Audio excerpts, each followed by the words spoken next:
नमस्कार, स्वागत है आपका विक्रम टॉक्स में। जैसे ही हमने आपको बताया था कल रात में कि आज हम बेहद ही गंभीर मुद्दे पे चर्चा करने जा रहे हैं कि आखिर क्यों युवाओं में हार्ट अटैक बढ़ता चला जा रहा है और बेहद ही कम उम्र में मौत मिल रही है। ऐसे में आज हमारे साथ चर्चा करने के लिए हैं colonel retired doctor Manoj Kumar Gupta ji, जो आज हमें बताएंगे कि आखिर ऐसा क्यों हो रहा है कि युवाओं में हार्ट अटैक की ये जो दर है वो काफी तेजी के साथ बढ़ रही है। पहले मैं कुछ उदाहरण दूंगा, उसके बाद सर से सवाल करने चलूंगा। के जो हाल ही में भी मात्र 53 साल की उम्र थे, उनकी डेथ हुई। उससे पहले सिद्धार्थ शुक्ला मात्र 40 साल, इंदर कुमार मात्र 44 साल। उसके बाद अगर हम बात करें अमरीश गोस्वामी मात्र 38 साल। पुनीत की बात करें जो कि साउथ के बहुत बड़े एक्टर थे, वो मात्र 46 साल में हार्ट अटैक की वजह से उनकी मौतें हुई। और ये वो एक्टर्स हैं जो काफी फिट हैं, जो लगातार कहीं ना कहीं ध्यान देते रहते हैं उसके बाद भी। तो डॉक्टर साहब, सवाल पहले तो आपका विक्रम टॉक्स में बहुत बहुत स्वागत है, और इस गंभीर सवाल पे आपकी क्या राय धन्यवाद। है? नमस्कार सबको।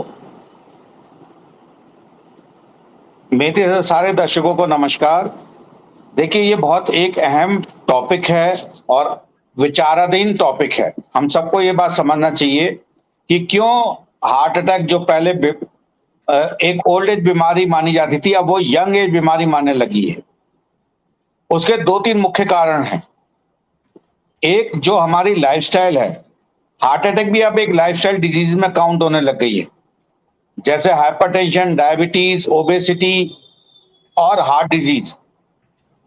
अब हाइपरटेंशन हमें यंग जनरेशन में मिलती है, डायबिटीज हमें यंग जनरेशन में मिलती है, ओबेसिटी, मोटापा, ये हमें यंग जनरेशन में बहुत मिलता है, क्योंकि हमारी लाइफस्टाइल वैसी हो गई, सीडेंटरी लाइफस्टाइल। बाहर का खेलना जाना बंद कर दिया, फिजिकल एक्टिविटी बंद कर दी है। कोई जना बाहर जाके खेलता नहीं है, सब घर में बैठे हुए मोबाइल से लगे रहते हैं और मोबाइल पे गेम खेलते रहते हैं। यहाँ तक कि गोल्फ भी खेलना है तो मोबाइल पे खेलना है, टेनिस खेलना है तो मोबाइल पे टेनिस खेलना है। अरे क्यों भाई? जो पैसा आप पीएसपी में खर्च करते हो, वही एक क्लब मेंबरशिप लेकर के आप बाहर खेलिए, गोल्फ खेलिए, टेनिस खेलिए, बैडमिंटन खेलिए। एक तो आपका फ्रेंड सर्कल, सोशल सर्कल बनता है, तो स्ट्रेस बस्टर होता है, यानी स्ट्रेस से आपको आसानी मिलती है निकलने में। आपका ऑफिस टाइम, हर एक को 24 घंटे दिए हैं ऊपर वाले ने। 8 घंटे सोने के, 8 घंटे काम करने पे, 8 घंटे में अपने लिए, जिसमें 1 घंटा एक्सरसाइज। मैं उससे ज्यादा आपको नहीं बोल रहा हूं। डॉक्टर साहब, यहीं पे एक सवाल पूछना चाहूंगा आपको रोक के कि जितने भी नाम मैंने लिए, चाहे वो सिद्धार्थ शुक्ला का हो, के का हो, ये सब एक अच्छा जीवन जी रहे थे। और कहीं ना कहीं सिद्धार्थ शुक्ला जिम कर रहे थे उस समय, करीबन उनकी डेथ का हुआ हार्ट अटैक। तो ये सारे वो हैं जो फिट हैं, जो लगातार एक्सरसाइज और ये सब, उसके बाद भी ऐसा क्यों? थोड़ा सा वो जानना चाहेंगे देखिए, सारे दर्शक। अच्छा जीवन जीने का मतलब ये नहीं है कि आप जिम कर रहे थे। आप उनकी वर्क स्टाइल को देखिए, आप उनके खाने पीने के तरह तरीके को देखिए। आप वो 20-20, 24-24 घंटे काम कर रहे हैं, ठीक है, सिर्फ किस लिए? अपना नाम और रोशन करने के लिए। 24 घंटे में वो 18 घंटे काम करते हैं प्रॉपर। मैंने बोला ना, 24 घंटे सबको दिए हैं ऊपर वाले ने, उससे ज्यादा किसी को 25वां घंटा नहीं दिया है। 8 घंटे की नींद होना बहुत जरूरी है। क्या वो सारे एक्टर्स 8 घंटे की नींद ले रहे हैं? नहीं ले रहे हैं। 8 घंटे काम करिए, क्या वो 8 घंटे काम कर रहे हैं? नहीं काम कर रहे हैं। वो 10 से 12 से 15 घंटे काम कर रहे हैं, मे बी 18 घंटे काम कर रहे होंगे। 8 घंटे आप खुद की सेल्फ के लिए दीजिए, जिसमें 1 घंटा एक्सरसाइज, 1 घंटा फ्रेश होना है, सब कुछ करना है, खाना पीना सब मिलाकर 1 घंटा, तो भी आपके पास 5 घंटे बचते हैं अगर आप इस टाइप से चलो। अगर आप 10 घंटे काम करते हो तो 10 घंटे से ज्यादा का काम नहीं करना चाहिए। जो अभी जितने भी यंग जनरेशन की डेथ हुई है या यंग स्टार्स की डेथ हुई है, एक तो उनका जो लाइफस्टाइल है, बाहर का खाना, heavy calorie drinking, heavy calorie eating और हैवी एक्सरसाइज, यानी कि इतनी ज्यादा वो एक्सरसाइज करते हैं, अपने हार्ट को ओवरलोड कर देते हैं कि हार्ट उनका कंपनसेट होने लगता है। फिर मसल मास बनाने के चक्कर में, बॉडी बनाने के चक्कर में वो कार्डियो एंड्योरेंस एक्सरसाइज नहीं करते। आपको एक अच्छी लाइफस्टाइल जीना चाहिए, ना कि एक अच्छी एक्सरसाइज। आपको बॉडी बिल्डिंग, आपको अपने आप को दिखाना है कि मैं बॉडी बिल्डर हूं, लेकिन उस चक्कर में आप हार्ट को कंपनसेट कर देते हैं। आप एनाबॉलिक लेकिन स्टेरॉइड दे लेकिन करके लेकिन आप डॉक्टर मसल साहब, मास बढ़ाते हैं। लेकिन डॉक्टर साहब, बात ये भी है कि कहीं ना कहीं वो जो जिम कर रहे हैं वो ट्रेनर के साथ कर रहे होते हैं। जैसे सिद्धार्थ के बारे में भी सुनने में आया था कि वो दवाइयां ले रहे थे, लेकिन सारा क्योंकि कहीं ना कहीं मेडिकल, क्योंकि पैसों की जहां तक ये कहते हैं कि उनको दिक्कतें होती नहीं, तो वो मेडिकल प्रिस्क्रिप्शंस भी लगातार लेते रहते हैं। फिर भी ऐसी क्या, उस पर थोड़ा सा आप प्रकाश डालें तो। वही तो मैं बता रहा हूँ कि मेडिकल प्रिस्क्रिप्शन, यानी कि उनको गैस्ट्राइटिस हुई, उन्होंने फटाक से पेंडी ले ली, उनको बदन में दर्द हुआ, उन्होंने लेकर के स्टेरॉइड ले लिया। ये सब चीजें डेंजरस हैं बॉडी के लिए। आप नेचुरल वे में अपने आप को ट्रेन कीजिए, वॉकिंग कीजिए, एक्सरसाइज कीजिए, एंडोरेंस एक्सरसाइज कीजिए, टाइम से खाना खाइए, टाइम से सोइए। टाइमिंग बॉडी क्लॉक आपको बताती है, बॉडी की क्लॉक को ट्यून करिए। आपको 8 घंटे सोना है, प्रॉपर 8 घंटे की नींद दीजिए। रात सोने के लिए है, रात को आपको 2-2 बजे तक अगर आप जागोगे, बॉडी स्ट्रेस में होगी। ठीक है, आप जिसको रात को काम करना है उसको दिन में उस हिसाब से अपने आप को, बॉडी को ट्यून कीजिए कि भैया रात को मुझे, मेरा ऑफिस है रात को, शाम को 6 बजे से लेकर सुबह 6 बजे तक। ठीक है, 12 घंटे आपने काम कर लिया, उसके बाद घर आइए, 8 घंटे पूरा अच्छे से नींद लीजिए। फिर ये मत कहिए कि भाई मेरे को दिन में नींद नहीं आती है। आपको अपनी बॉडी की क्लॉक को, उस हिसाब से बॉडी को रेस्ट चाहिए। आपने 8 घंटे काम किया ना, जैसे मैं बता रहा हूँ, 8 घंटों में अपना डिवाइड कीजिए बॉडी 24 घंटों को। 8 घंटे सोना, 8 घंटे काम, 8 घंटे खाना पीना, और अपना हॉबी, एक हॉबी डेवलप कीजिए, फ्रेंड सर्कल से मिलिए, social circle develop, psycho social environment में तालमेल बना के रखना है। और ये जो तालमेल नहीं है, आप केके का देखिए, आप वो शो करने जा रहे थे, लेकिन अगर उनकी बैकग्राउंड हिस्ट्री जो अभी आई है कि वो काफी टाइम से बदहजमी का शिकार थे, वो आयुर्वेदिक मेडिसिन लेते थे, पेन 40 लेते थे, गैस्ट्राइटिस, और उनके शरीर में जो हार्ट थे वो 70% ब्लॉक मिला है। उस सब, यानी कि ट्रेनर को ध्यान ही नहीं दिया। इसका मतलब जो ट्रेनर था, उनका फिजिकल ट्रेनर था, वो इस चीजों को मिस कर गया।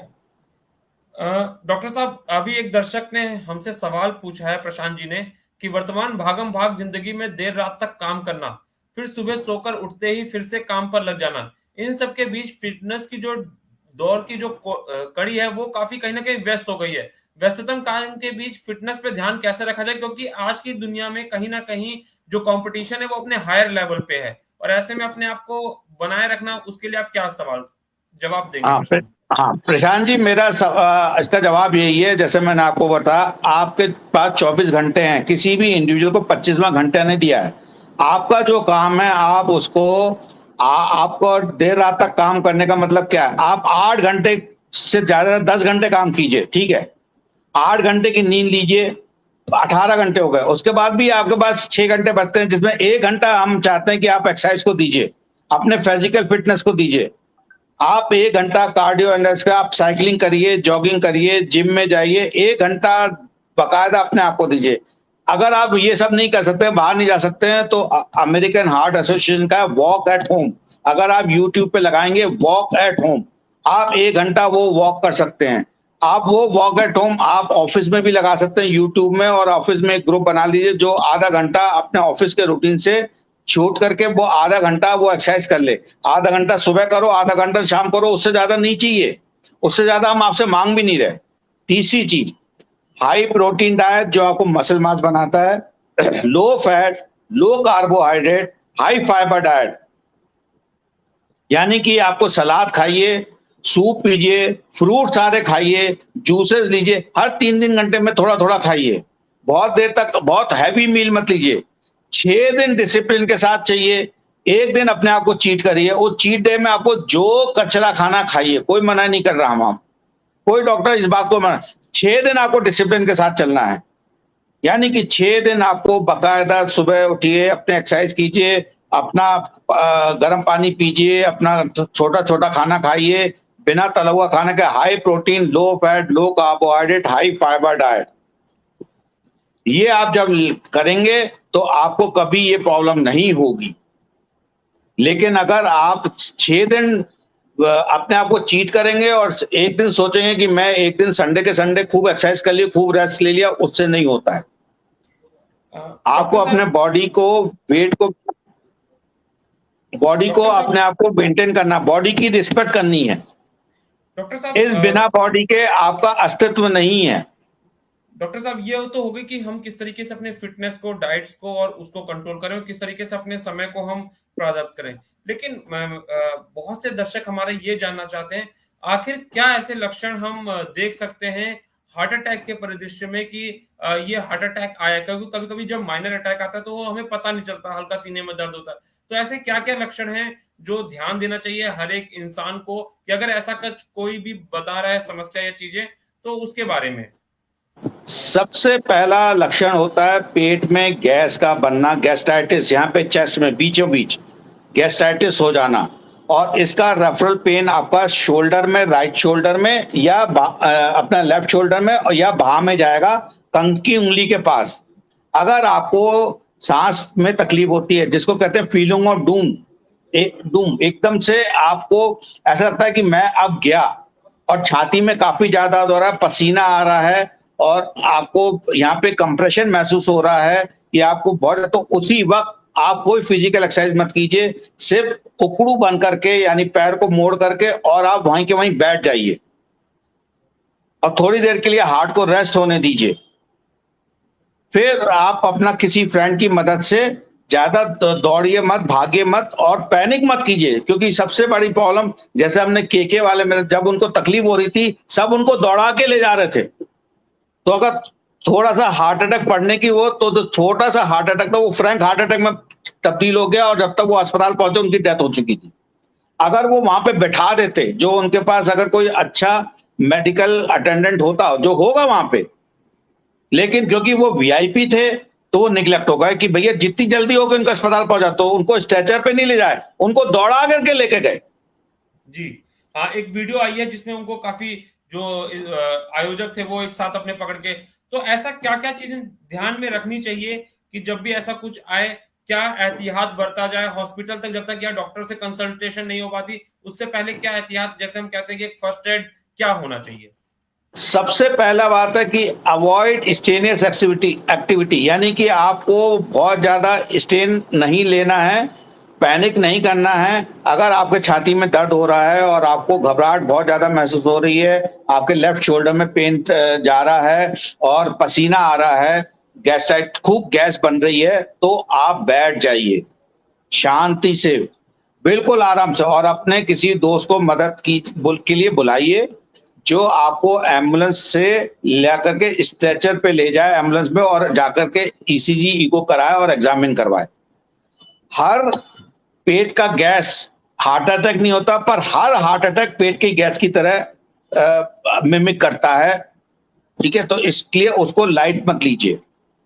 बाहर का खाना कम से कम खाइए, घर में जाइए और फिजिकल एक्टिविटी 1 घंटा फिजिकल एक्टिविटी या 45 minute brisk walking, cardio endurance exercise के। सब लोग ट्रैकर लगा के घूमते हैं, सब लोगों ने अपना फिटनेस लगा के घूमा हुआ है, वो देखते हैं मैंने कितने कदम चले, 10,000 कदमों का।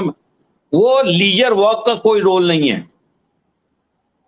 मस्त मस्त मंद हाथी जो है 5 किलोमीटर 10 किलोमीटर चलाया, उसका कोई मतलब नहीं है। आपको प्रॉपर एक्सरसाइज करनी है। ओ 45 मिनट में 10 कदम या 1 घंटे में 10 कदम आप अपना टारगेट कीजिए कि 1 घंटे में मुझे 10,000 कदम चलने, उतना आप करिए, उससे ज्यादा हमें नहीं चाहिए। और हम आपको ये भी बोलते हैं कि हफ्ते में 3 दिन भी करोगे वो काफी है, रोज भी करने की जरूरत नहीं है, हफ्ते में 3 दिन करिए। और डाइट भी जैसे मैंने बताया, हाई प्रोटीन, लो फैट, लो कार्बोहाइड्रेट डाइट। सप्लीमेंट्स की जरूरत नहीं है, आपके पास आजू बाजू बहुत है। आप आराम से अपना तरबूज खाइए, खरबूज खाइए, आम खाइए, केला खाइए, इसमें सारे मिनरल्स मिल जाएंगे। ड्राई फ्रूट्स लीजिए, इसमें सारे मिनरल्स मिल जाएंगे, आपको कोई सप्लीमेंट की जरूरत नहीं। काले चने उबाल के खाइए, स्प्राउट खाइए, ओटमील खाइए, आप सफेद चना खाइए, दाल चावल जो घर में बनता है नॉर्मल कुकिंग में, उतना कुकिंग मीडियम इस्तेमाल कीजिए, उसके ज्यादा आपको करने की जरूरत नहीं है। इडली डोसा खाइए, बेस्ट है। सांभर पीजिए, कॉफी, सब कुछ बढ़िया है। जो आपका घर में बनता है, होम कुकिंग में जो आप बना सकते हो, बेस्ट है। एक सवाल और है, और इसके बाद एक दर्शक ने पूछा, उस सवाल पे आऊंगा। मेंटल हेल्थ कितना बड़ा रोल प्ले करती है हार्ट अटैक या अन्य किसी भी बीमारियों में? क्योंकि आज के दौर में हमने बहुत से देखा है, जो आईआईटियंस हैं या अदर जो पब्लिक है, वो कहीं ना कहीं कम्युनिकेट, जैसे आपने एक बात कही कि सोशियो अब आदमी थोड़ा कम होता जा रहा है, तो मेंटल हेल्थ कितनी बड़ी भूमिका निभाता है या कितना बड़ा एक रोल प्ले करता है लाइफ में? देखिए, साइको सोशल एनवायरनमेंट बहुत इंपॉर्टेंट रोल करता है। हमारा वातावरण हमारे डे टू डे लाइफ पे बहुत ज्यादा अफेक्ट डालती है, हर एक पे डालती है, सिर्फ आदमी में नहीं, आदमी भी जानवर ही है। और अगर एक कहावत है, रैट रेस में अगर आप भाग लेंगे तो आप भी चूहे ही बनेंगे, आप शेर नहीं बनने वाले। शेर अपने कदम से मस्त मौला चलता है, लेकिन अपनी प्रेजेंस को दिखाता है। तो आपको भी रैट रेस में रैट नहीं बनना है। कंपटीशन है तो कंपटीशन करिए, हेल्दी कंपटीशन कीजिए, स्ट्रेस लेने की जरूरत नहीं है। आप अपना काम टाइम से करेंगे, टारगेट को टाइम से पूरा करेंगे, आपको उसका जो है रिवार्ड मिलेगा। अपनी स्वॉट एनालिसिस कीजिए, अपना आपको खुद पहचानना पड़ेगा कि मेरी वीकनेस क्या है, मेरी स्ट्रेंथ क्या है, मेरे थ्रेट परसेप्शन क्या है। आप स्वॉट एनालिसिस करेंगे, आपको पता चल जाएगा कि मेरे को कैसे इस सोशल एनवायरनमेंट में रहना है। आपको महसूस होगा इस चीज को। तो आपको किसी भी तरह से कंपटीशन है, वो हमें एक्सेप्ट करना है। तो स्ट्रेस लेवल को नहीं, स्ट्रेस लेवल आपका होम ऑफिस को घर में मत लेके जाइए, घर को ऑफिस मत ले बनाइए। आपको ये बात ध्यान में रखनी है, दोनों चीजों का अलग है। अपने परिवार के साथ मिलिए, बातें करिए, स्ट्रेस घूमने तो वो स्ट्रेस बस्टर्स होते हैं। एक सवाल आ रहा है डॉक्टर साहब की, लोग ये जानना चाहते हैं कि जिस तरीके से मोबाइल और इलेक्ट्रॉनिक गैजेट्स ने, जैसे आपने शुरुआत में भी कहा कि वो हमारी जिंदगी पे काफी हावी होता चला जा रहा है, कहीं ना कहीं हम सोशल मीडिया के माध्यम से जुड़े हुए हैं, भले घर में रहते हैं चार लोग, लेकिन सब अपने अपने इलेक्ट्रॉनिक गैजेट्स पे लगे रहते हैं। तो वो उसकी भूमिका कैसे है, और ये मतलब इसको इसमें कैसे सुधार लाया जा सकता है लाइफ स्टाइल के मामले में? देखिए, समय के साथ चलना अकलमंदी है, लेकिन उस अकलमंदी में बेवकूफी करें तो वो हम उसके लिए हम खुद जिम्मेवार हैं। मोबाइल हमें दिया है, एक अच्छा टूल है हमारे हाथ में, इलेक्ट्रॉनिक मीडिया है, सब चीज है, लेकिन उसका दुरुपयोग जो हो रहा है वो परेशानी है, और उसके लिए हम जिम्मेवार हैं। अगर मैं 10 में से 12 घंटे मोबाइल पे बैठूंगा तो उसके लिए मैं ही बैठ रहा हूं ना, कोई पड़ोसी ने तो आकर के मेरे को मोबाइल नहीं दे दिया ना। आपने अपनी वाइफ को मोबाइल दिया तो आपने अपनी वाइफ को मोबाइल दिया ना। आपने अपने बच्चे को मोबाइल दिया, आपने अपने बच्चे को मोबाइल दिया ना, कि भैया मेरे को डिस्टर्ब ना करे, तुम मोबाइल ले ले, तू अपना खेलता रहे। क्यों उसको बाहर जाने से रोक रहे हो? अब कहते हो कि बाहर की हवा दूषित है। अरे भैया, कमरे में भी तो वही हवा ले रहे हो। दिल्ली की हवा चाहे बाहर दूषित हो, चाहे कमरे में दूषित हो, ले तो दिल्ली की हवा ले रहे हो ना। बंबई की हवा तो दिल्ली नहीं आ रही। तो ये बहानेबाजी से निकलिए बाहर, और बच्चों को अपने बच्चों के साथ खेलने दीजिए, जिससे कि वो उनका सोशल एनवायरनमेंट बढ़े, और वो बाहर जाके जितना वो लंग को फिजियोथेरेपी करेंगे उतना ज्यादा उनके हार्ट भी मजबूत होगा, बोन्स भी मजबूत होंगे। हम लोग भी बचपन में सब लोग खेले हैं, जो बच्चे थे वो सब अपने मिट्टी में खेलते थे, साइकिलिंग पे जाते थे, सब कुछ करते थे, एक्सरसाइज करते थे। तो अब क्या बदल गया? कुछ नहीं बदला है, सिर्फ हमारा देखने का नजरिया और सोचने का नजरिया बदल गया है। हम चार लोग घर में होते हैं, हम एक दूसरे से बात नहीं करना चाहते हैं, लेकिन जहां बाहर निकलेंगे तो माँ से बात करेंगे। अरे फोन पे क्यों बात करो, सामने बात करो ना बैठ करके। सामने बात ये नहीं करना चाहते हैं। धन्यवाद डॉक्टर साहब, आपने अपना कीमती समय निकाला और बेहतरीन परामर्श दिए। तो हम सब उम्मीद करते हैं कि विक्रम टॉक्स पे आज की चर्चा जो इस बेहद ही गंभीर मुद्दे पे थी, उससे आपको कई लेसन्स मिले होंगे। ऐसे ही आगे भी डॉक्टर मनोज गुप्ता हमारे साथ लगातार जुड़ते रहेंगे और आपके सवालों का जवाब देंगे, ताकि हम सब का जीवन बेहतर हो सके। बहुत बहुत धन्यवाद डॉक्टर साहब। धन्यवाद जी, नमस्कार। हाँ, तो ये थे लगेगा विक्रम जी। टॉक्स पर retired colonel doctor Manoj Gupta, जिन्होंने आज युवाओं में क्यों हार्ट अटैक बढ़ रहा है उस पर अपनी राय रखी। तो हम सब भी तैयार हैं कि आखिर अपने जीवन को कैसे बेहतर बना सकते हैं। धन्यवाद।